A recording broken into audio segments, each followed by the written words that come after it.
Mis amigos, las superbacterias están a la vuelta de la esquina. Como nuestro laboratorio viene anunciando hace ya 18 años, la pérdida de la sensibilidad a los antibióticos es creciente, en tanto que el número de antibióticos nuevos que inventamos es prácticamente nulo y la población crece y la interconectividad de la sociedad crece.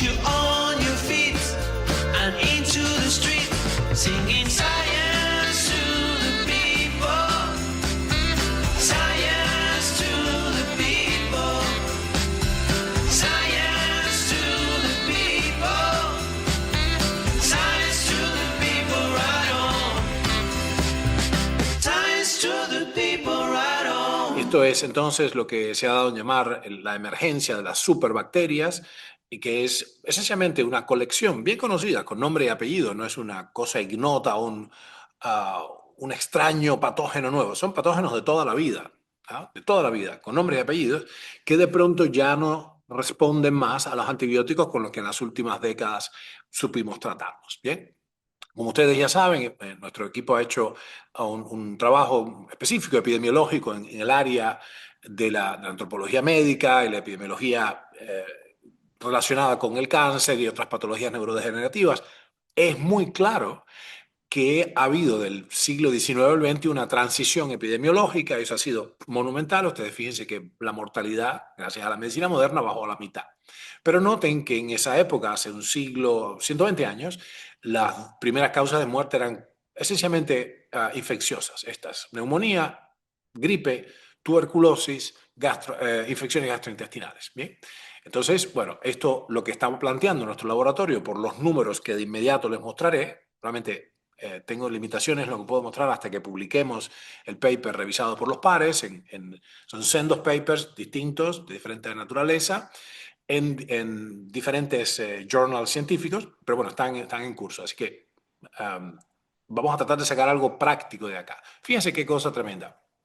Esto que les voy a mostrar es como ubicuo en la literatura científica, ¿no? Es decir, esto es un gráfico del uso acumulativo, se llama cumulative use, de estos antibióticos que ven acá, los betalactámicos, amoxicilina, etcétera, macrolidos, acitromicina, etcétera, las tetraciclinas, con el tiempo pre-COVID, durante COVID, post-COVID. Es decir, esto viene de manera predecible, vienen avanzando el uso de los antibióticos. ¿Por qué?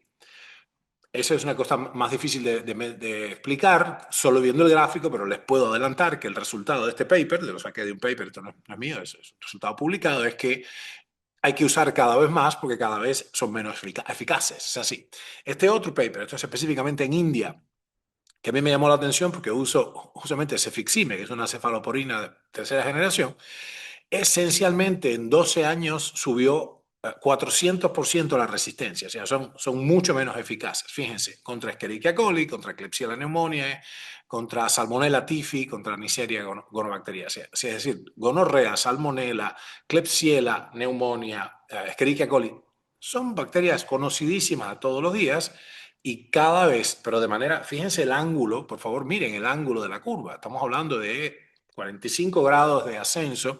Esto lo que implica es que estamos muy, muy cerca. ¿Cuán cerca? Nuestro laboratorio cree que estamos a 14 años. Y el resultado del trabajo que hemos hecho con nuestro camarada, nuestro científico computacional y otros compañeros, ya les voy a mostrar todos los pormenores en un momento.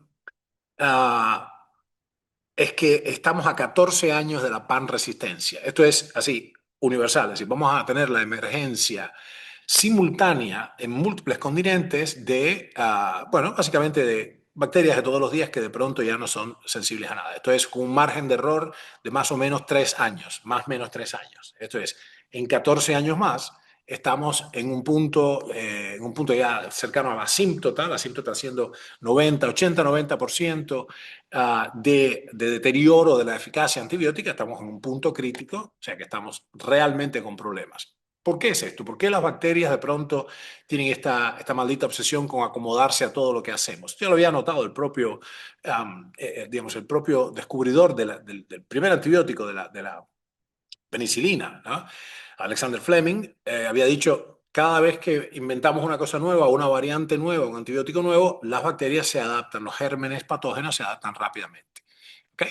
Esto se conoce en biología como la hipótesis de la reina roja y es, esto viene de Alicia en el País de las Maravillas. Como ustedes saben, Lewis Carroll era un matemático y explicaba ideas matemáticas complejas a través de mitos bueno, Alicia en el País de las Maravillas, a través del espejo, etc.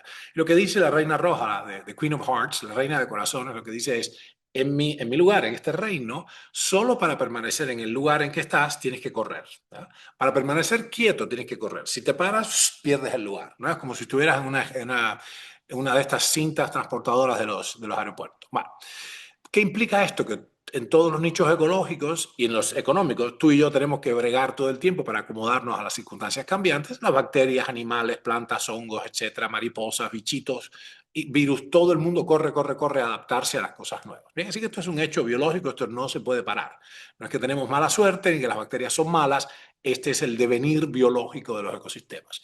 Pero llamo a vuestra atención ahora. Acá hay quizás, ahora debe haber unos 20 o 30 médicos, no, un poquito más, 35 médicos en la llamada. Noten que hay es lo que se llama una tormenta perfecta. Estas son otras dos publicaciones sin relación, ¿no? Este es la resistencia antibiótica viene en ascenso, son las curvas amarilla y verde, ¿sí? En tanto que la cantidad de compañías involucradas en la creación de nuevos antibióticos viene en descenso, en desplome. Había en 1990 unas 18 compañías investigando antibióticos, empresas farmacéuticas, y para el 2010, 2011 había apenas 4 compañías pesquisando antibióticos. Esto es información pública, pues son compañías que se llaman publicly traded, ¿no? Compañías que cotizan en la bolsa, entonces publican cada trimestre lo que están haciendo. Esto es información disponible en el dominio público. Por otra parte, también hay otro conjunto de publicaciones, esto es otro estudio, es un metaanálisis, donde ustedes ven lo que hay acá es un ascenso irrefrenable directamente y predecible como curva matemática, por eso hicimos el paper que se llama El ocaso de los antibióticos, The Twilight of Antibiotics, que lo que está diciendo es cuándo, te canta cuándo va a ocurrir, con un margen de error. Bien, fíjense, esto es una búsqueda, digamos, esto es un argumento ya cientométrico o bibliométrico, que es cuál es el incremento de las publicaciones. También las publicaciones vienen en alza. Esto no necesariamente es siempre indicativo, no es una indicación directa, pero es una indicación accesoria, porque dice que hay mucho interés, hay mucho, mucho interés. Fíjense que acá, digamos, este es el año pasado, el conjunto de las publicaciones, muchas de las cuales tardan en indexarse, o sea que hay más, por ejemplo, este paper, una vez que lo aprueben, el paper nuestro sobre los antibióticos, la resistencia a antibióticas, la predicción computacional, el modelo matemático predictivo, si se aprueba, qué sé yo, a mediados de este año, tardará en indexarse tardará en aparecer en PubMed y en otros lugares, quizás 18 meses. Es decir, que hay mucho más trabajo acá hecho sobre resistencia antibiótica que aún no estamos viendo en el 2025. Vamos a verlo a fin de año. En suma, fíjense esta curva lo que es. Quiere decir que es muy preocupante para la comunidad todo esto. Pero ahora, ok, hablemos de las bacterias entonces. ¿Por qué hacen esto? ¿Cómo es posible? Fíjense las bacterias, qué formas fascinantes y complejas tienen. Para que ustedes, esta es una visión con un microscopio sencillito, que tiene un montón de aumentos, pero no es una gran resolución. Estamos viendo cada una forma más o menos que no nos dice mucho al ojo desnudo, ¿no? Sin embargo, cuando vamos progresando en más dioptrías, vamos profundizando, y en particular con microscopía electrónica de barrido, lo que vemos es que estos son animales fascinantes. En el medio, un detalle, ahora vamos a hablarlo en detalle, qué soluciones podemos ver acá, qué necesitamos tú y yo como ciudadanos para resolver este problema que va a venir. No es si puede, llega a venir, es una hipótesis. Esto es un hecho. Está a la vuelta de la esquina nada más. ¿Entienden esto? Déjenme mirarlos a la cara un minutico. Permítanme de cerca, si los veo. Gracias. el propósito de la publicación científica que estamos por hacer, mi compadre Julio Boto y yo, la discusión no es si va a suceder la panresistencia. O sea, la emergencia de un superbug, de una superbacteria multiresistente, se llama MDR, multi-drug resistance, es decir, resistencia multidroga, es un hecho, esto va a suceder, es más, ya ha sucedido. Lo que pasa es que no es universalmente distribuido, ya está por todos lados reportado. El objetivo del paper es decir cuándo va a ocurrir. ¿Entienden esto? No es si va a ocurrir, es cuándo va a ocurrir. Porque ahí entonces esto compele a tomar acciones mucho más drásticas. Ya esto viene fallando desde el 2013. Sí, la Organización Mundial de la Salud hizo un montón de llamados. Nada ha detenido el avance irrefrenable de la adaptación de los antibióticos, de las bacterias a los gérmenes patógenos, a toda medicación conocida. Noten que estos bacilos que están acá, los bacilos son los bastoncitos, tienen estas otras células raras de apariencia peculiar. Bueno, para el que no lo sabe, les aviso, estos son neutrófilos y son células del sistema inmune, ¿no? ¿Se entiende? Esto es un megacariocito. Es decir, acá tienen que recordar otra vez, volver a las andadas de que hay algo muy importante en nosotros que es el sistema inmune. Bueno, pequeña nota al pasar. Ya veremos exactamente cómo hacerlo. Nuevamente, vean las formas. Entonces, fíjense que estos son 2 micrómetros. Si esto realmente es una escala que ocurre en una escala infinitesimal, estos son cocos y bacilos, ¿no? Los anteriores bacilos, estos son cocos. Bien, y acá tenemos otra vez, y nuevamente ya es otra vez sopa, es otra vez oreja, dicen en Cuba, ¿no? Es una y otra vez en todas las publicaciones tenemos un ascenso monótono, pareciera que es una ley de poder, un power law, un ascenso monótono de la multiresistencia y un descenso, de hecho una anulación de la innovación. ¿Okay? Es decir, no hay candidatos nuevos, no estamos inventando nuevos antibióticos. Yo quiero que ustedes entiendan. Incluso los antibióticos que los médicos tenían como, bueno, ok, tenemos esta opción. Si todo falla, usamos Cilastin o Imipenem, ¿no?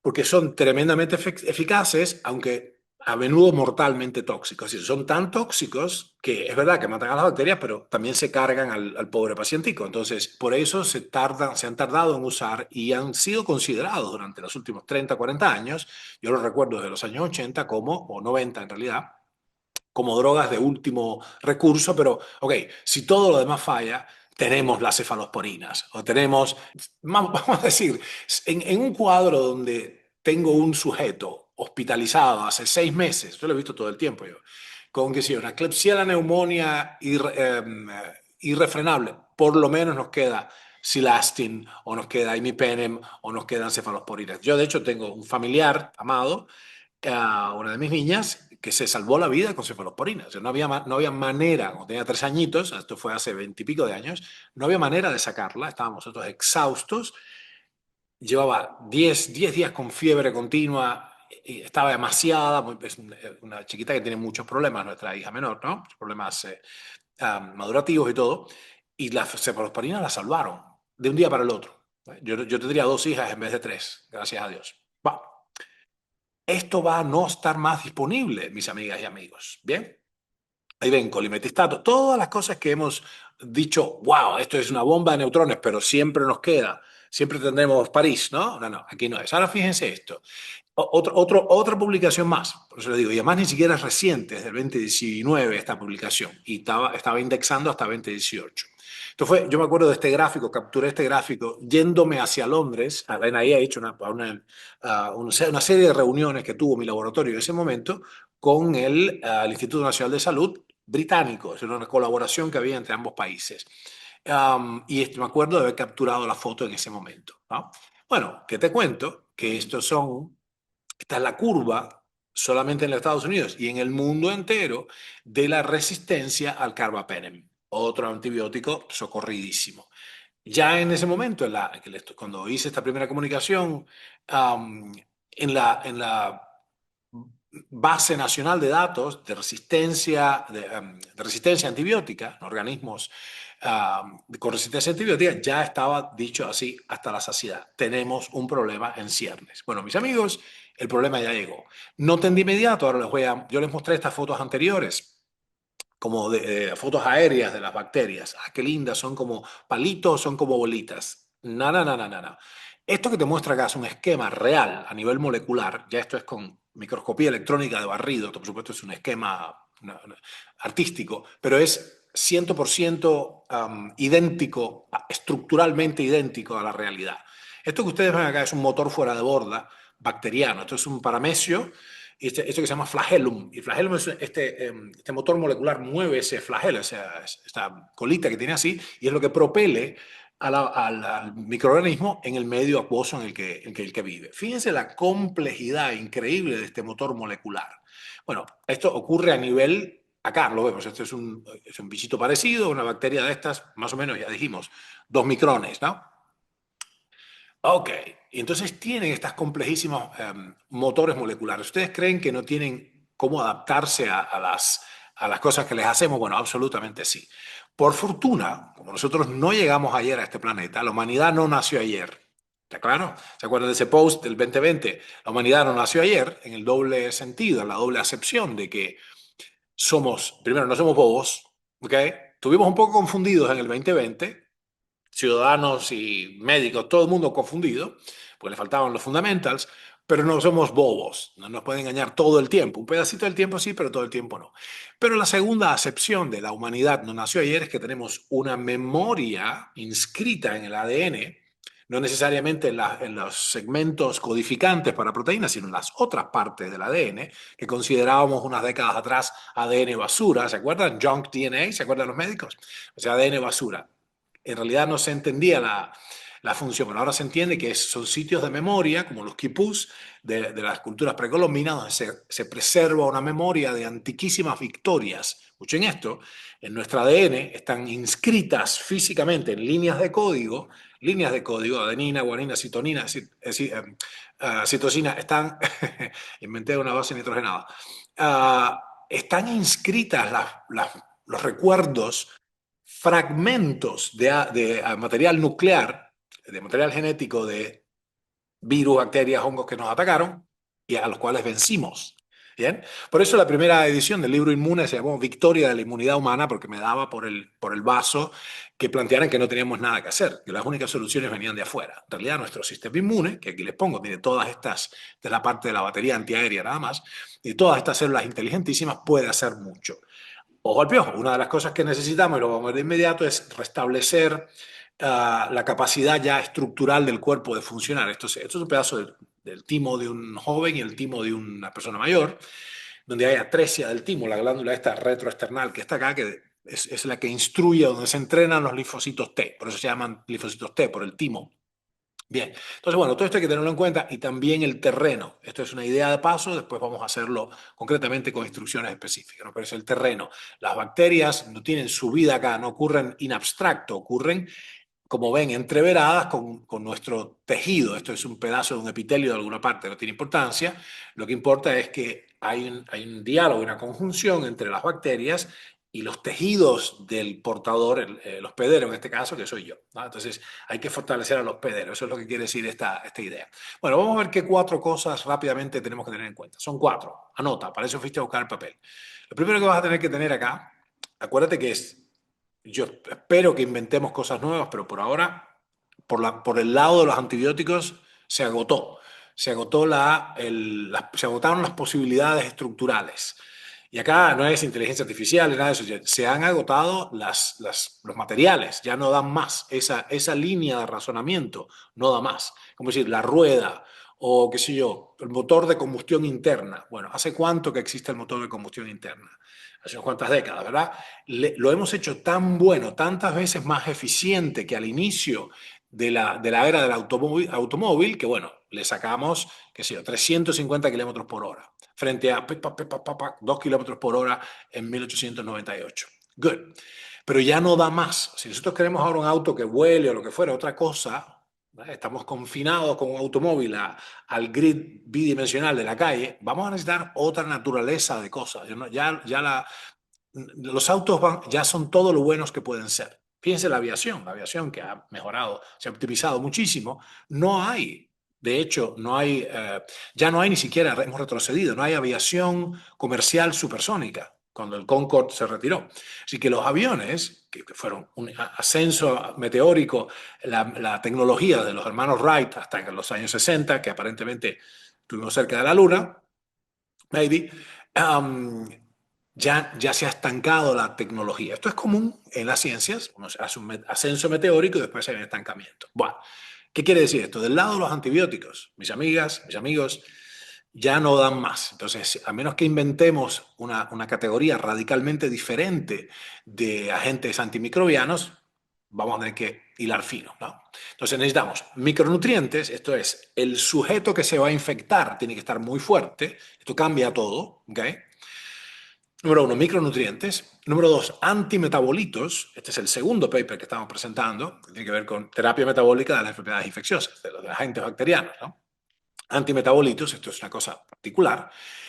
Número tres, helioterapia, así como lo estaban escuchando, hay que volver a los sanatoriums de los años de fines del 19, principios del 20, que había extensas instalaciones hospitalarias curando gente de múltiples patologías, raquitismo, qué sé yo, consunción y tuberculosis, y qué sé yo, erisipela y un montón de cosas raras, básicamente con luz solar, mis amigas y amigos. Esto es toda una cultura que se perdió.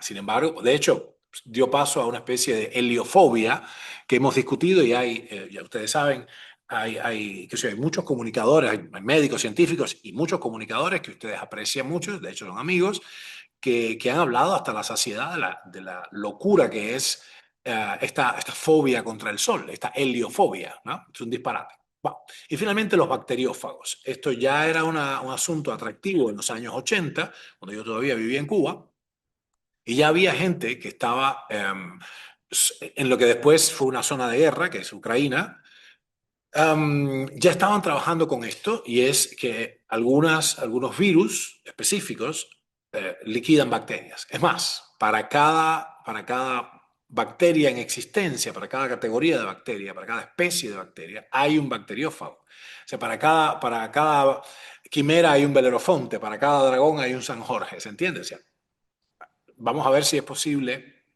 como quería Tolkien, que dijo acerca de los anillos, ¿no? One ring to rule them all, ¿no? Pienso yo, un metabolito para gobernarlos a todos, un anillo para dominarlos a todos. ¿Recuerdan que el Señor de los Anillos? Y si no, bueno, vayan a leerlo.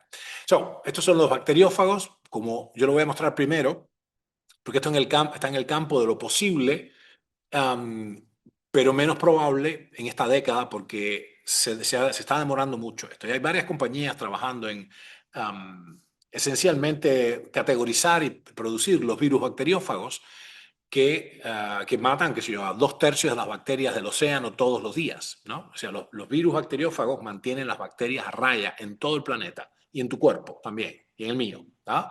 Entonces esto es una función útil y vamos a poder weaponizarla, no sé cómo se dice, vamos a poder militarizar el uso de los bacteriófagos.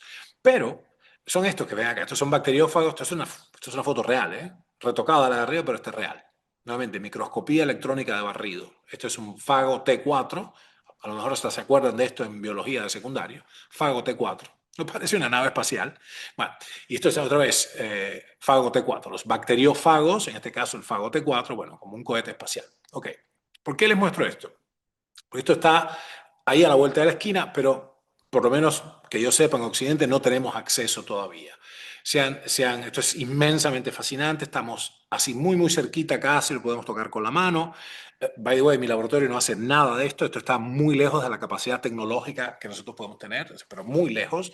Apenas yo me he podido dedicar a la bioquímica clínica, me refiero a la pesquisa bioquímica clínica, y tenemos herramientas reducidas en términos de podemos usar, qué sé yo, um, cosas muy sencillas que tienen un laboratorio de análisis o un laboratorio de preparaciones farmacológicas de nivel medio, ¿no? Esto que estamos hablando acá es francamente, bueno, de categoría de la NASA. Así que bueno, después miren, hay un video nuestro. Búsquenlo a sí mismo, que se llama Bacteriófagos, aliados virales contra las superbacterias, está en YouTube y pueden ver todo esto, no me voy a detener hoy.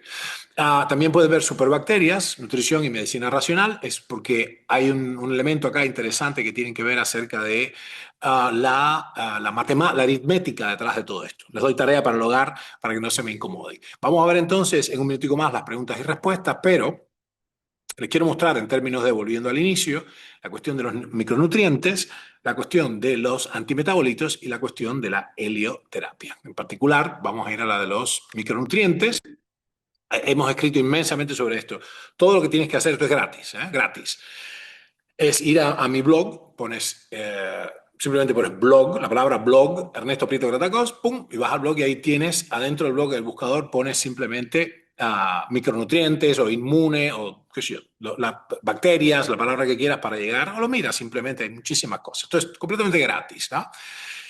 Y te debes instruir sobre el uso de los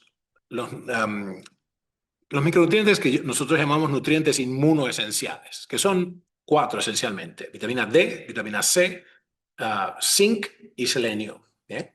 Después hay muchas otras funcionalidades y todo, pero estos son críticos, fundamentales. En el medio de esto, otra cosa que vas a tener que aprender, pero me supera hoy, no llego digamos, cognitivamente no quiero complicarlo, que es el rol inmunogónico de la fiebre. A los médicos presentes, miren en la pestañita del tal lado de mi blog que dice ciencia y bájense el paper, un paper científico revisado por los pares, hecho por mi laboratorio sobre el rol inmunogónico de la fiebre. Esto lo pudimos determinar no solo en la especie humana, sino ya desde el punto de vista experimental en especies animales como el pez cebra y el ambistoma mexicano, ¿no? Así que está clarísimo todo esto que tenemos que hacer. Número uno, tienes que estar bien nutrido. Anota entonces, si no tengo los micronutrientes necesarios, es 10 veces más probable que me pesque la bacteria. Eso es un problema. ¿Okay? Número dos, necesitamos entonces entender que hay antimetabolitos. Cuando llegue el momento, que el punto crítico yo pienso que está a 14 años de distancia, esto es el año 30, justamente el año, no, ya estamos en el año 40, 2040. El año 2040 me da a mí el cálculo exactamente puesto con la mano así, que es el arribo en las naciones de todo el orbe. Es más, probablemente suceda en India y China. No, China, en India y África primero, por razones de hacinamiento y qué sé yo. Y hay lo que se llama colonization pressure. No sé bien cómo se dice en español eso, pero es como la presión de colonización. No sé si tiene sentido. La presión colonizadora, que es muchos sujetos que van, muchos sujetos que tienen dentro, son portadores sanos, son cabecitas que van caminando, que tienen todas estas bacterias, y esto mete presión porque es mucho más probable, mientras más individuos tienen dentro de su microbioma estas bacterias, aunque ellos no están enfermos, son portadores sanos, es mucho más probable que se la pasen a otro que está ahí, ¿no? Dentro o fuera de los hospitales, o sea, en restaurantes o lo que fuere. Va. Vieron, cuando el restaurante alguien te trae, a mí me mata eso, ¿no? Yo pondría ahí, yo que discutí tanto la inutilidad de los barbijos para detener viruses, porque un virus tiene 80 nanómetros, entonces, y el barbijo ni la mascarilla N95 es capaz de preservarlo, imagínense un pedazo de tela. Pero por lo menos no te escupen encima. Las bacterias, que son mucho más grandes, sí son detenidas por un barbijo realmente de plástico, por ejemplo. Que no sea breathable, que sea de plástico. O sea, que el sujeto que te está sirviendo la comida no te diga, bueno, esto es un pulpo a la gallega y esto es un no sé cuánto y esto, y te escupen la comida y yo me quiero matar, que me está llenando de, qué sé yo, bacterias, huevos de parásitos y sabe Dios qué cosa. Va. Um, Piénsenlo, hay alguna manera de... No me expliques de qué se trata. ¿Viste? Esto es con el dedo meñique, esto es esto lo otro, esto es... Bueno, ahí es bastante probable que estemos compartiéndonos estas bacterias, los portadores sanos, como la época de Mary Mallon. Los médicos recordarán a Mary Mallon, llamada María Tifoidea, Mary Typhoid, que fue responsable de iniciar 3 outbreaks de fiebre tifoidea en Inglaterra. De hecho, terminó su vida como una huésped del Estado en una isla en cuarentena permanente, porque era portadora sana de ese bicho que da la fiebre tifoidea. Así que bueno, esto está bien establecido en la historia de la medicina. Un día en nuestra serie de historia de la medicina vamos a hablar de Mary Mallon. Por ahora lo que tenemos que ver es que los antimetabolitos son la primera línea defensiva nuestra, porque vamos a hacer, es una terapia metabólica, como la terapia metabólica del cáncer, desarrollada por mi grupo precisamente, pero en este caso sería la terapia metabólica de las bacterias. ¿Y por qué es aplicable así? Simplemente porque Las bacterias tienen el mismo metabolismo, vamos a decir, fermentativo, ¿no? El mismo metabolismo fermentativo que las células cancerosas. Esto es fácilmente demostrable, muy, muy, pero muy claro. Déjeme ver un minuto si puedo cargarme aquí. En suma, yo tengo un recurso ya que es algo a lo que aquí viene lo importante, algo a lo que las bacterias no se pueden adaptar. ¿Por qué es esto? Si es un remedio químico, ¿no? Si es una medicina, las bacterias pueden llegar a desarrollar alguna suerte digamos, de recurso técnico o químico. En cambio, no importa cuán fuerte sea el ejército, el soldado más bárbaro del mundo, el peleador mejor del mundo, ¿saben a qué no se puede acomodar? A no comer. Entonces la terapia metabólica, que si no lo sabías, lo que hace es le saca la comida a los gérmenes patógenos o a las bacterias o lo que fuere, es básicamente, no se pueden adaptar. ¿Va? Si sabes cómo hacerlo, que es la inhibición competitiva con análogos estructurales, ningún bicho se va a poder um, adaptar a esto, ¿no? Mire un minutico, les voy a mostrar apenas el inicio del paper, ese es el abstract del paper, que es uno de los dos papers que estamos en este momento esperando la revisión por los pares, y este es mi manuscrito, ¿no? Dice lo siguiente, espero que lo puedan ver ahí. Dice, antimetabolitos en el tratamiento de los tumores sólidos, inhibición competitiva con análogos estructurales. ¿Bien? Entonces, acá lo que dice básicamente es esto. Ustedes sustituyan donde dice células cancerosas por bacterias. Voy a leer como si fuera bacterias. Las bacterias um, se basan fuertemente en unos pocos metabolitos nutricionales. La pronunciada asimetría funcional entre las bacterias y las células sanas del hospedero se puede explotar, está siendo explotado en el entorno clínico con una serie de intervenciones farmacológicas y nutricionales que no son tóxicas para el hospedero. ¿Eh? Este es el abstract, el inicio del asunto. Bueno, así que eso mismo se aplica, esto para el cáncer obviamente, se aplica a los patógenos, ¿no?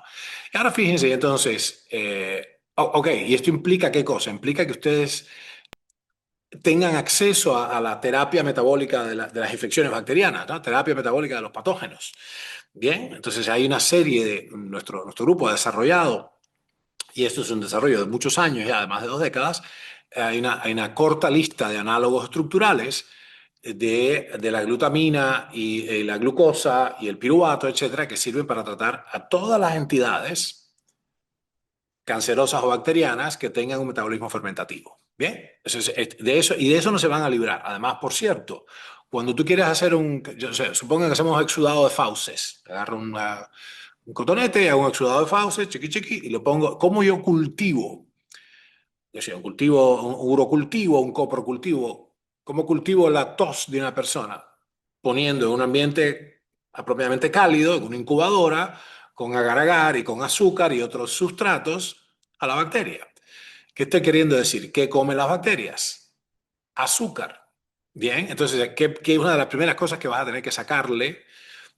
Y es porque es un error tan grande usar de inmediato. La persona está con una infección y le ponen un suero glucosado. Bueno, te estás haciendo un cultivo, entonces estás usando al individuo como una placa de Petri para cultivar, para que las bacterias le crezcan, no solo en el pulmón, sino en la sangre. Ahí también tienes una bacteriemia, ¿no? La septicemia le va a dar tipo. Bueno, así que eso hay que verlo ahí. Y entonces, el tercer punto es la helioterapia.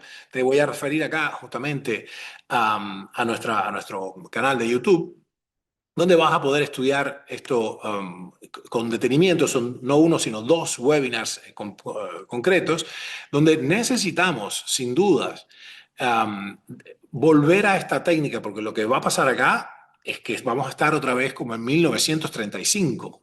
¿Se entiende esto? Cuando los antibióticos dejan de ser eficaces, volvemos, no en términos de higiene y de conocimientos de genética y un montón de cosas que han avanzado y que no van a volver para atrás, pero sí en términos de la disponibilidad o la eficacia de los antibióticos, vamos a volver a 1935. Esto no es nada gracioso, ¿ok?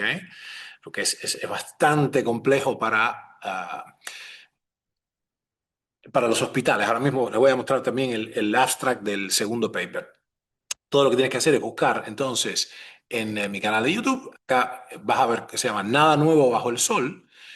Ok, estudia este primero, Nada Nuevo Bajo el Sol. Es un corto video de 11 minutos.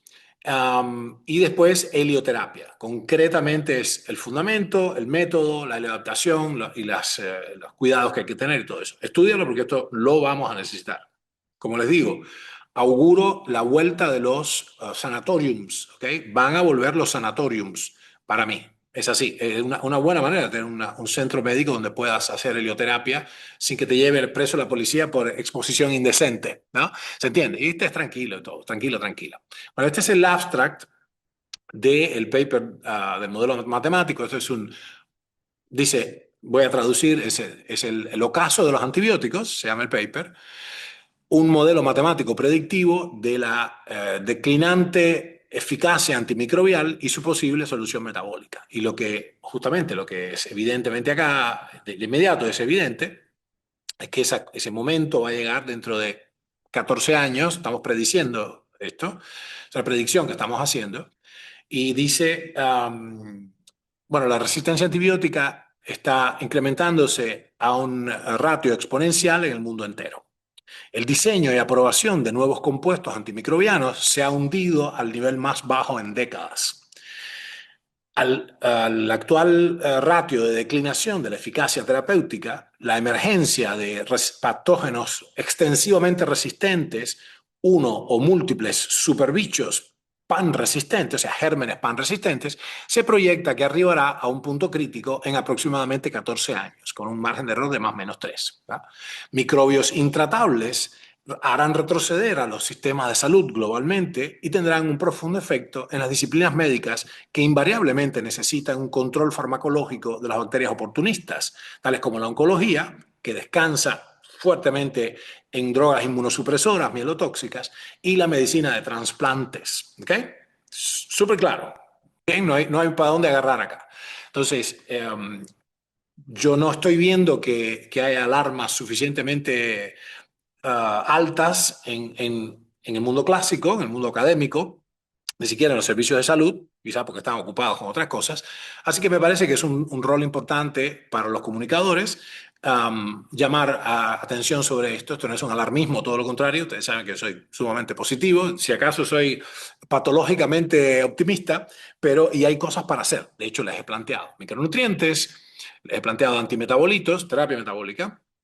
Planteamos helioterapia y después bacteriófagos, que eso Dios quiera que se desarrolle pronto, pero requiere un montón de inversión. Pero bueno, tenemos todavía algún tiempo. Yo pienso que tenemos tiempo, ¿no? Y esto sería, ahí sí sería digamos, una medicina antimicrobiana completamente personalizada, pero no personalizada para Ernesto, personalizada para la Klebsiella de Ernesto. Es decir, es un bacteriófago, un virus bacteriófago específicamente apto para liquidar y que se adapta también para liquidar a la bacteria esta. ¿Bien? Yo tengo una extensa um, data estoy hablando de decenas y decenas y decenas de miles de historias clínicas vistas y de casos vistos en nuestros anales del tratamiento estrictamente metabólico de las infecciones pertinaces, incluso con focos sépticos metidos ahí en pacientes oncológicos que tenían una malla puesta en sustitución del peritoneo que le sacaron, o gente que venía inmunosuprimido. Bueno, es increíblemente eficaz la terapia metabólica para matar bacterias, bichos, todo, ¿no? Cada vez que me entero que alguien murió de gripe internado en el ICU, como se me dice en la unidad de terapia intensiva, se me parte el corazón, ¿no? Bueno, ok, mis amigos, vamos entonces a escribir en el Q&A, a ver qué les pareció. Yo ya dije lo que tenía que decir. Vamos a ver cómo podemos urdir sentido, hilvanar sentido de acá. Escriban en el Q&A y nos vemos en un minuto para responder las preguntas que les haya sugerido esta diatriba. Nos vemos en un rato. Escriban claramente y cortico, acuérdense. Y recuerden, yo no soy médico, nunca lo he sido, ni lo he querido hacer. No puedo consulten acá. Es un espacio de discusión de ideas. Ahí va eso. Dice Irma. Ok, soy alérgica a la penicilina desde mis 22 años, tengo 60. ¿Es posible que hoy día no lo sea y eso es para toda la vida? Sí. Esto es un asunto separado. Ojo, también he visto lo contrario, hay gente que ya no es más, se desalergiza. De hecho, le pasó a mi hermana, mi hermanita. Muy atenta a todo esto, pues es súper inteligente, de hecho es química forense, especialista forense, específicamente en química, y toda la vida fue alérgica hasta que parece que ahora no es alérgica a una cosa que no me acuerdo cuál es. Si esto es posible que se revierta. Pero son dos asuntos separados, Irma. Una cosa es que tú seas, que tu organismo haya desarrollado una intolerancia a una sustancia, y estamos hablando de una cosa enteramente diferente. Los bichos, los patógenos que viven cómodamente adentro de nosotros o en otros lugares, en esporas ahí, básicamente es lo contrario, han desarrollado una tolerancia, es el exacto opuesto de la alergia. Ya no son alérgicos. ¿Ah? Dice alguien acá, entonces significa que en el contexto de los antimetabolitos, donde hay que dejar de comer, ¿avalas el ayuno? Sí, sí, puede ser o el ayuno o a una suerte de manipulación de la dieta, donde suprimes de alguna manera nutricional y o farmacológica. Es un método nutrifarmacológico para bajar la glucemia lo más posible, bajar, desaparecer la glucemia, pero no es lo mismo una glucemia en 250 que una glucemia en 40 miligramos por decilitro. Es muy diferente. O sea, si lo pones al sujeto en una franca cetosis fisiológica, que ustedes creo que a estas alturas ya saben, ¿no? En esta comunidad todo el mundo sabe, entonces baja significativamente la disponibilidad de sustratos fermentables para esos bicharracos. Dice Guillermo, Sir William, si con las limitaciones actuales, bacteriófagos en fase de investigación, en infecciones agudas graves con indicación de hospitalización, los antimetabolitos pueden sustituir de forma segura y eficaz a los antibióticos, you betcha. Por supuesto que sí, de hecho lo hacen todo el tiempo. Esto es nuestra observación de múltiples décadas, pero esto hay que avanzar. Hay que avanzar, porque así como las células cancerosas tienen múltiples rutas metabólicas, no son solo glucosa dependientes, tampoco, también son glutamino dependientes y tienen algunas inclinaciones por ciertos aminoácidos específicos y ciertos ácidos grasos específicos que ávidamente consumen. También las bacterias tienen este mismo asunto y como ellas sí tienen una proliferación muy grande, las bacterias. El problema de las células cancerosas es más que no se jubilan, es el asunto es la inmortalización. Si se ha anulado el mecanismo, lo que se conoce, médicos, paren la oreja, la vía intrínseca de la apoptosis. Hay dos, recuerdan, la vía intrínseca inicia con ¿qué? A ver, recuerden los médicos, tic-tac, tic-tac, tic-tac. ¿Cuál es el detonante primario más alto de todos en la cascada, en lo alto de la vía intrínseca de la apoptosis? Citocromo C. Entonces, si la maquinaria mitocondrial está rota, que es donde está el citocromo C, ya no se libera el citocromo C y entonces la célula se inmortaliza. Esa es, por cierto, la conexión entre la respiración rota, la destrucción mitocondrial de las células cancerosas y su particular metabolismo. Por eso es que son como son, por eso es que se inmortaliza. Es una falla respiratoria, ciertamente, se refiere la fosforilación oxidativa. Bueno, las bacterias tienen una cosa parecida, pero en ellas no es un problema la apoptosis. Las bacterias están diseñadas fisiológicamente para replicarse. ¿A qué tasa? Para que tengas una idea, la Escherichia coli, ustedes dicen Escherichia coli, ¿no? Escherichia coli tiene un ciclo de vida de 20 minutos, o sea que se duplica la población cada 20 minutos. Tong, tong, tong. La única razón por la que no crecen a ser del tamaño del planeta Tierra es porque les falta comida. Entonces, el factor limitante, atiendan esto es parte de otro paper que estamos haciendo, específicamente un modelo matemático de crecimiento de los tumores, con otro colaborador, otro especialista, a quien me simpatiza muchísimo y estimo mucho, es una fórmula concreta donde está claro que el factor determinante, Guillermo, del crecimiento de las células cancerosas como de las bacterias, es la constante de K, la capacidad de carga del ecosistema en el que vive la bacteria. O sea que no es cuán agresiva es la célula cancerosa, o sea, cuán rápida es la reproducción de la bacteria o de la célula cancerosa, es qué capacidad de carga tiene el ecosistema, ergo el animal en el que este proceso está sucediendo. ¿Bien? ¿Se entiende? Si no hay capacidad de carga, no hay capacidad de carga. ¿Cómo limitas la capacidad de carga? con lo que alguien dijo arriba, con la dieta cetogénica, con otros, con el ayuno terapéutico y con los análogos estructurales de todo lo antedicho. Dice Sergio, hey, desde la fisiología de las bacterias, no sé si es correcto esto, ¿podrían dar un salto evolutivo y acortar esos 14 años o seguirá esta lenta llegada prevista? Bueno, para empezar no es lenta. O sea, en términos cósmicos es un suspiro. 14 años es un suspiro. De hecho, yo me acuerdo, este que está acá, a los 17 años, entre los 17 y los 19, digo bien, desde 1984 a 1986, yo he dado, como sanitario mayor del Ejército Occidental, yo he dado múltiples, cientos y cientos de inyecciones a reclutas del servicio militar en Cuba. Esto era muy común. Todo el mundo iba al servicio militar si estaba por fuera del circuito universitario. Como yo decidí no entrar en el circuito universitario, entonces, bueno, estaba ahí. Bueno, mi función ahí era como autodidacta, ustedes saben. En un momento que, por rebeldía, en aquel momento ahora ya es filosófico. Mis amigos, una inyección de penicilina besatínica en la voluminosa nalga izquierda de un recluta le curaba una enfermedad, una blenorragia. Una inyección. Como te cuento, que a la vuelta de unas pocas décadas requieres tratamientos compuestos y ciclados de meses para curar el mismo patógeno, nominalmente el mismo patógeno, porque es simplemente la etiqueta. Esto ok, eso es una gonorrea. No, no, no, no, no, no. Ya no se adapta. Así que, primero, de lento nada, Sergio, pero es interesante lo que estás planteando. Ojalá que no sea así. De hecho, yo planteo en el paper este que estoy haciendo con mi compadre Julio, que en realidad el crecimiento, o sea, el aumento de la resistencia antibiótica ya no es más exponencial, es supraexponencial. Exponencial quiere decir que una masa crece a una cierta tasa, una cantidad crece a una cierta tasa, ¿no? Por ejemplo, pones 100 pesos en el banco al 14% anual de interés. Ok, good. Por favor, avísenme si alguien paga ese interés. Entonces, al primer año tienes 114, al segundo 128 más no sé qué y así, ¿no? Va hacia la tasa a la que el exponente se llama la tasa a la que crece tu inversión o la tasa a la que crecen las bacterias es el exponente.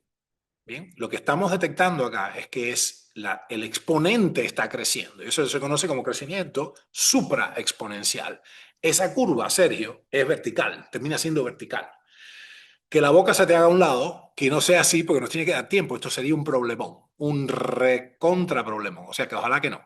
Es una pregunta inteligente. Sergio se ve que tiene el cacumen. Porque podrías ampliar a qué te refieres con terapia antimetabólica. Sí, sí, absolutamente. No, hoy no me da el tiempo acá, pero la terapia metabólica del cáncer ha sido un trabajo de 20 y pico de años de mi laboratorio. Hemos hecho múltiples explicaciones de esto. Puedes verlo específicamente, la explicación nos excede hoy, pero puedes verlo en el canal y en el blog y todo, en los papers. Búscalo así como terapia metabólica del cáncer o bueno, en mi canal. Busca en mi canal de YouTube. ¿No? Yo, yo sugeriría que empiecen por helioterapia. Pon helioterapia en YouTube y mi nombre, Ernesto Prieto, y vas a ver que te conduce a esos webinars y ahí van a ver entonces webinars sobre terapia metabólica del cáncer, oncología integrativa práctica. Esto es sumamente entendible al alcance de todos. Ahí discutimos, Valeria, los antimetabolitos. ¿Qué son? Son sustancias parecidas, estructuralmente semejantes a los metabolitos nutricionales que usan nuestras células, las células cancerosas y las bacterias, pero no tiene actividad intrínseca. Esto es como si fuera un pedazo de pan, pero de utilería. Esto se llama un análogo estructural. ¿Eh? Entonces las células ya se conocen que se atragantan con esto y bueno, y se mueren, ¿no? Alguien pregunta sobre otra patología que no estamos hablando hoy. En este canal hacemos verticales. El día que hablamos de algo y solo de ese algo. ¿Ah? Dice Vidal, buena energía, gracias, gracias para ti también. ¿Serían los modelos de inteligencia artificial especializados una vía para el estudio de las bacterias y su dinámica de adaptación en función de generar nuevos fármacos como los bacteriófagos? Sí. La respuesta más rápida es sí, lo están siendo. De hecho, nosotros lo usamos continuamente. Como les dije, mi coautor del paper del modelo matemático de la resistencia antibiótica es un especialista de primera línea. Ha creado múltiples compañías y algoritmos y cosas de inteligencia artificial. Uh, pero eso no significa que tenga solución por ese camino. ¿Ok? Porque como les dije, hay un límite a la optimización de las categorías de inventos. Por ejemplo, hay muchas, piensen toda la gente que está trabajando, los ingenieros en la Fórmula Uno, y los autos no dan más, son ¿viste? Centímetros de diferencia, segundos de diferencia. ¿Se entiende? O sea, el principio del motor de combustión interna y toda la ingeniería automotriz se ha desarrollado todo lo que se puede desarrollar. ¿Ok? Ya llegó un techo. Como la aviación ya llegó a un techo, entonces los antibióticos como categoría, los betalactámicos, los qué sé yo, ya llegaron a su techo. Ya hemos hecho todo lo posible por desarrollarlo y ya no dan más los antibióticos. ¿Se entiende? Por eso por ahí no es. Y los modelos de lenguaje, Vidal, los grandes modelos de lenguaje, los LLMs, Large Language Models, los modelos de IA que tú dices, simplemente organizan esta data publicada. Y ahí ya se agotó la información. O sea, no pueden recomponer lo que no existe, ¿no? Solo pueden reordenar lo que encontrar una aguja en un pajar. Pero ¿qué tal si no hay más agujas en el pajar? No encuentran nada. Dice Sabrina, solo están en nuestras manos los tres primeros consejos porque los bacteriófagos no dependen del sujeto de calle, sino de la ciencia. Sí, exactamente, exactamente es así. No solo de la ciencia, Sabrina, de la alocación de capital también. Y a menudo, porque la ciencia es muy cara, ¿eh? Hacer experimentos que son ignotos, tú no sabes de antemano. Esto es un problema de la ciencia, tú no sabes si tienes razón o no. Entonces, la ciencia se basa en una serie de hipótesis, que se llaman hipótesis de trabajo, y tú construyes un experimento diseñado para validar o refutar esa hipótesis, en particular refutarla. Yo creo tener razón, pero tengo que saber si es verdad o si es una ilusión cognitiva. Muchas veces nos pasa a las personas que observamos cosas, en todas las disciplinas, antropología, física, climatología, ciencias sociales, bacteriología, que tenemos la impresión, la sospecha de que algo es así. La mayoría de las veces no tenemos razón. Y entonces el experimento, para eso se hace, para evitar el sesgo este. Bueno, como te cuento, que los experimentos son súper caros de hacer. Así que no es solo una cuestión científica, no es solo de cráneo, es que tienen que estar los recursos y la disponibilidad de capital. Tal y como dijiste, el hecho de no comer debilita o mata las bacterias. Entonces, ¿cuánto tendría que durar el ayuno para ser efectivo en este sentido? Bueno, esto no hay que hacerlo por la propia cuenta de uno. Probablemente no se trate de un ayuno. Los ayunos ya se sabe que son muy útiles. Los ayunos combinados con la fiebre normal del sujeto o directamente una terapia, una fiebre exógena, como la hipertermia que discutimos la semana anterior, la hipertermia de cuerpo completo, son extraordinarios para las infecciones virales, pero es otra cosa. Porque más levantan el título de los interferones. ¿Cuál era la función de los interferones, médicos? ¿Por qué se llaman interferones los interferones? Porque interfieren con la replicación viral. Bueno, entonces todo eso, la respuesta innata, la respuesta adaptativa, etcétera, todas estas cosas mejoran mucho. Pero en el caso de las bacterias, Jordi, hay que observar porque si el sujeto, o sea, no hagan esto sin la dirección de un médico, porque si el sujeto, un médico versado en esta materia, si la persona se pone a ayunar por su cuenta y se va debilitando en el tiempo, está en un problemón porque se queda sin recursos. O sea, esto hay que hacerlo. um, las manipulaciones, anoten por ahí, esto, quote me, como se dice, cítenme con esto y ténganlo a mano. Las manipulaciones dietéticas, estrictamente nutricionales, para lidiar con enfermedades qué sé yo, con gérmenes patógenos o con células cancerosas, no son curativas per se. ¿Okay? Yo estoy en plena oposición a Thomas Seyfried, por más que lo admiro como se merece y lo aprecio muchísimo su trabajo, porque ellos están planteando que solamente la dieta cetogénica ya es la cura. No, no, no, es el contexto metabólico para las otras intervenciones. ¿Ok, Jordi? Así que esto es lo que dices, es correcto, debilita cuando haces un urocultivo y no pones la comida que los bichos, que las bacterias comen, no cultivas nada. La parte de cultivo les queda comida, ¿no? Si no, no crecen. Pero esto no es una medicina en sí misma, ¿no? Es un accesorio. Alguien pregunta en qué se basa la terapia metabólica específicamente. Bueno, ya hay que estudiar, hoy no vamos a verlo. Esto vamos a limitar la conversación de hoy a esto. Está todo en mi canal. ¿Eh? Exactamente, específicamente con pelos y señales. Dice Juan José, ¿por qué los laboratorios no estudian nuevos antibióticos? no es uno de sus negocios como fuente de ingresos. Bueno, ya no es más así. Y aquí lo que pasa, es sumamente difícil. Hoy excede con esto y no quiero que luzca como que estoy criticando por criticar. No es así. Hay una encerrona real. Ellos estarían encantados, las empresas, de tener nuevos inventos y nuevas cosas. No lo están encontrando. Hay unas ciertas limitaciones que hoy no quiero entrar en ellas, son técnicas, pero también del punto de vista que la patente expira, pues las patentes son otorgadas por un tiempo. Ustedes sabían esto, ¿no? La propiedad intelectual tiene una característica por ley que hay que usar el invento. Y en el uso del invento, te conceden el usufructo exclusivo durante un segmento del tiempo determinado. Y cuando vence, todo el mundo puede acceder al uso de esa sustancia que tú tuviste el usufructo exclusivo una década, suponte. Va. Entonces ya no es rentable, como no hay nuevos antibióticos, ya no es rentable, porque ya no tienen el usufructo exclusivo. Entonces, y es condenadamente caro, es incrementalmente más difícil, un poco como minar Bitcoin. O sea, cuando un campo se ha saturado, un campo de la ciencia se ha saturado. Ustedes escucharon hablar de muchos avances recientes en geometría. La geometría está casi del todo resuelto. Entonces hay unos, qué sé yo, los matemáticos presentes me dirán, no, la topología es una extensión de... Ok, está bien, pero no es geometría. La geometría está casi resuelta desde la época, qué sé yo, de, de Pericles, no sé, ¿right? ¿Sí? Entonces los espacios científicos se saturan. Esa es la razón. No hay una maldad, Juan José. No hay maldad ninguna. No hay conspiración contra nosotros, todo.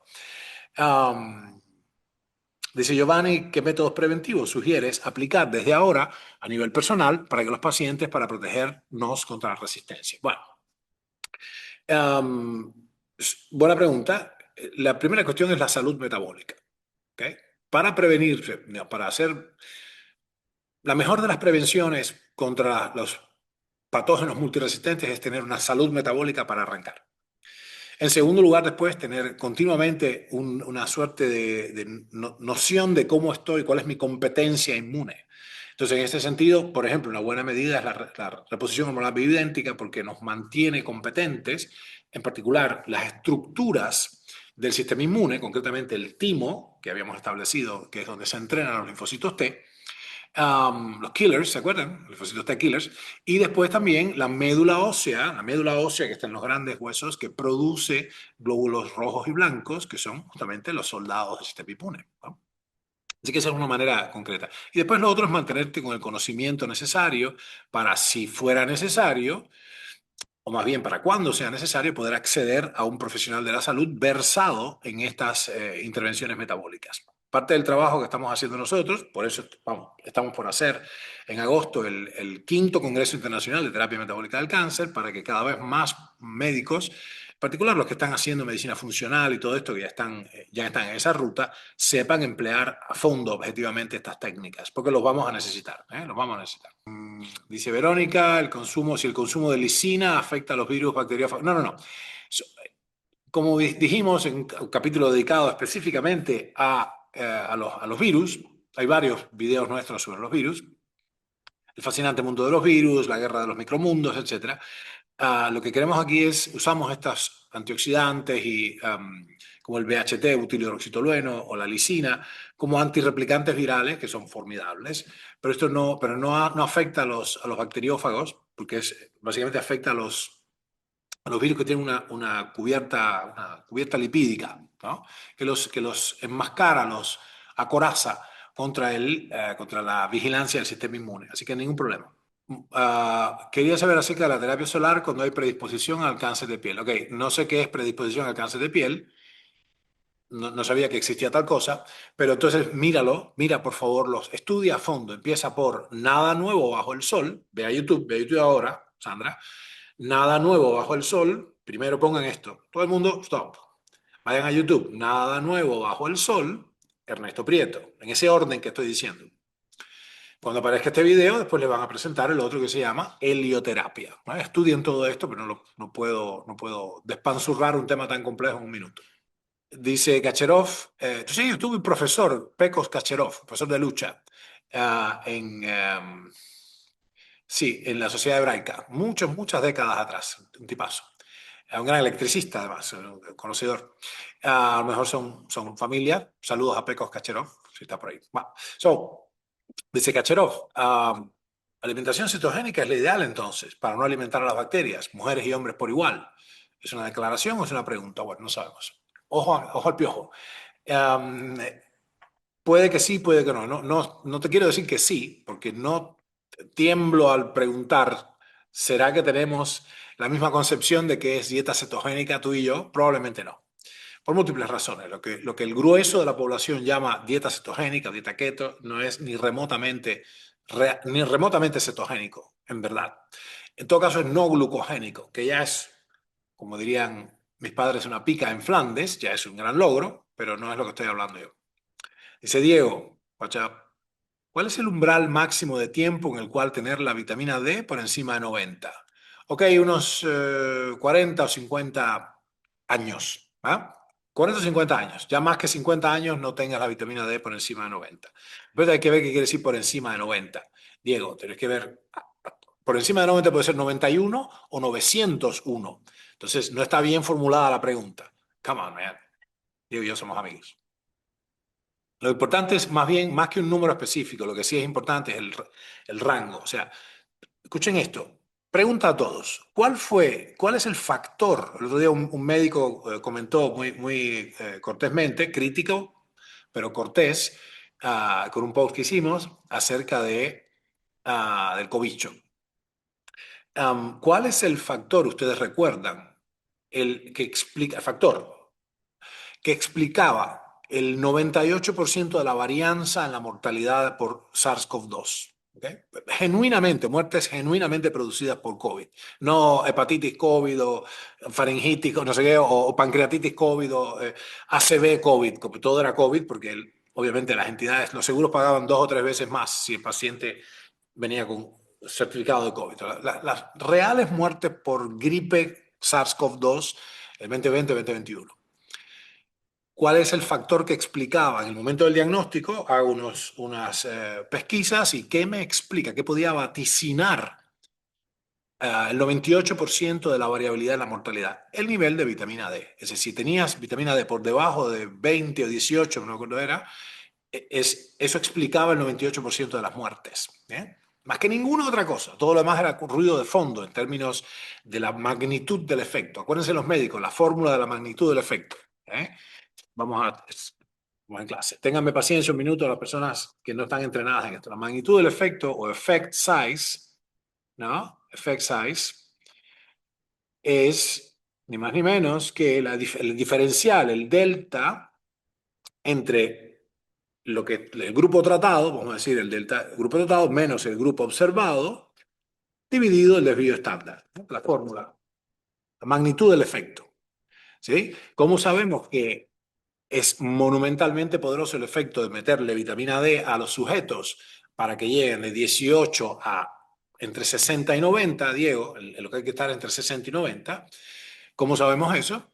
Ah, y porque en los grupos tratados, la magnitud del efecto, el effect size, es monumental.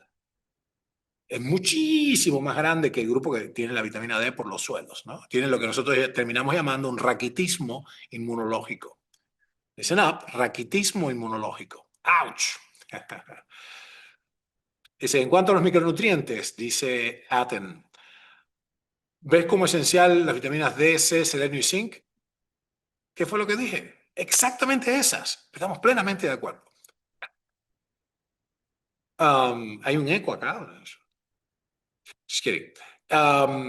Dice Alejandro, si el ayuno, lo que nosotros llamamos ayuno profundo, podría disminuir la resistencia a los antibióticos. No, no, no. Mejora mucho tu competencia, la competencia inmune del sujeto. Pero los bichos, los bichos tienen su vida separada. Entiendan esto. El proceso de adaptación, recuerden que les mostré la hipótesis de la reina roja en biología, la Red Queen Hypothesis. Ese proceso ocurre, es externo a nosotros. No es que si yo tomé antibióticos alguna vez, si tomé antibióticos antes, ahora los antibióticos me hacen menos efecto. No tiene nada que ver conmigo. Lo dije en la primera pregunta. Tiene que ver con, comprendan lo siguiente. Desde que ustedes nacieron, voy a cumplir 60 años en este planeta. Mi cuerpo va a cumplir 60 años en este planeta muy cerca, en unos meses más, fin de año. 60 fucking years. 60 years. Scratch that, por favor, el equipo. Después editen eso. En esos 60 años, disculpen, genuinamente, ah, ¿cuántas generaciones de Escherichia coli puede haber existido? Si yo dije que el ciclo de vida era de cada 20 minutos, son millones y millones y millones de generaciones. Entonces ahí sucede el mecanismo adaptativo, y lo vamos a explicar otro día para el que tenga inclinación por esta cuestión, que es fascinante. Los mecanismos que se producen espontáneamente de errores en la copia genética son responsables de que surgen nuevas características, adaptación evolutiva, la presión darwiniana que le meten los antibióticos. Pero esto ocurre fuera de nosotros, Alejandro. Esto no tiene nada que ver contigo. ¿Okay? Tú vas a beneficiarte mucho de las estrategias metabólicas como la que has descrito, el ayuno profundo. La bacteria que te va a encontrar dentro de 10, 15, 20, 30 años no tiene nada que ver contigo, con tu proceso. Está teniendo procesos de millones y millones de generaciones. Piensen en el Génesis, el libro de Génesis. El Génesis, este. ¿Right? Fulano dio a Menganito, Mengachito dio a que... Eso es fascinante o fantástico. Imagínate eso multiplicado por 10, 100 millones. No tiene nada que ver contigo. Bien. La multiresistencia también puede darse en el tratamiento. I need to sleep, right? Necesito dormir, ¿verdad? Sí. Puede darse en el tratamiento con los aceites esenciales usados como antibióticos naturales, como el orégano. Sí. Interesante pregunta. Por cierto, by the way, Aurora y amigos, hay muchísimas sustancias perfectamente naturales que son poderosos antisépticos y antifúngicos y todo. Pero como lo que operan por medios químicos, objetivamente las bacterias podrían adaptarse a ellos sin ningún problema. ¿Sí? A lo que no se puede adaptar, es como yo te digo, imagínate un atleta de MMA, un atleta de la UFC. ¿Ya? Tú puedes adaptarte a nuevas estrategias de tus enemigos. Tú sabes una serie de técnicas. El otro te tira unos lances y unas patadas que tú no habías conocido, un giro de codo y te tumba. Y después lo entrenas y vuelves, lo entrenas en el gimnasio y vuelves. La próxima pelea ya sabes defenderte contra esas armas. ¿Se entiende? Entonces, si ustedes miran, levanten, denme un thumbs up si ustedes han seguido la UFC o las MMA algún tiempo. ¿Conocen lo que estoy hablando? Las artes marciales mixtas. Un poquito. Ok, bueno.